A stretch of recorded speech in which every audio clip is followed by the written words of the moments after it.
They get a really bad rap, but nearly a quarter of all Americans are part of one, and those that are actually seem to like them. I'm talking about HOAs. HOA stands for Homeowners Association, and there's over 350,000 of them in the US. Before buying a property that is part of an HOA, you really should do your homework to make sure it's the right long-term decision. Let's talk about a few of the pros and cons to consider. Let's start with the pros. Pro number one is that your neighborhood will probably look better because of the HOA. An HOA's primary function is to keep a community to a particular standard to protect property values. Because of this, they'll create and enforce rules about things like lawn standards, paint colors, and other property maintenance and upgrade decisions you may make. The result is usually a clean and uniform look to your neighborhood. Another pro is the amenities that come with your HOA. Things like pools, trails, and other shared spaces can be included in your agreement. These are exclusive to your HOA and are not available to the general public. Along with those shared amenities may also be shared maintenance costs. Not only will those shared spaces be maintained by the HOA, but some or all of the lawn care may be as well. In many people's eyes, this is one of the main benefits of an HOA. Not having to worry about maintaining beautiful landscaping can be a huge relief. Trust me, after cutting the same lawn for 15 years, it wasn't that much fun anymore.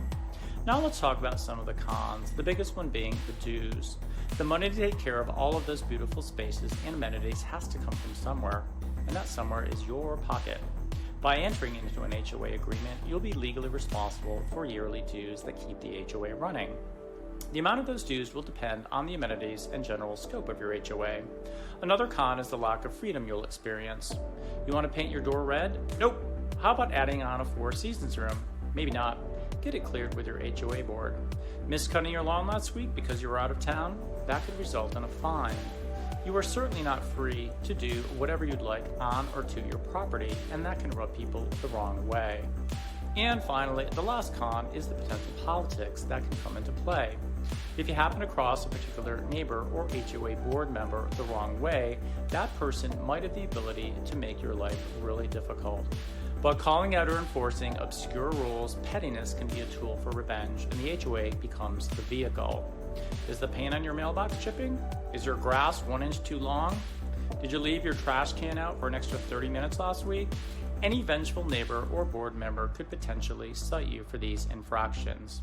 Legal challenges are not uncommon. However, the ability and willingness of the HOA to enforce any rules is totally outside your control. I've been there. Having said all that, the majority of people who belong to an HOA consider it a positive experience. Over 90% of people have a good relationship with the board members.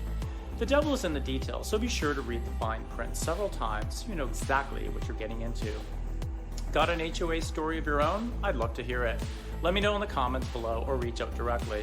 I've been involved in 3 different HOAs for a house in the Atlanta suburbs, a condo in Miami Beach, Florida, and another condo in Midtown Atlanta.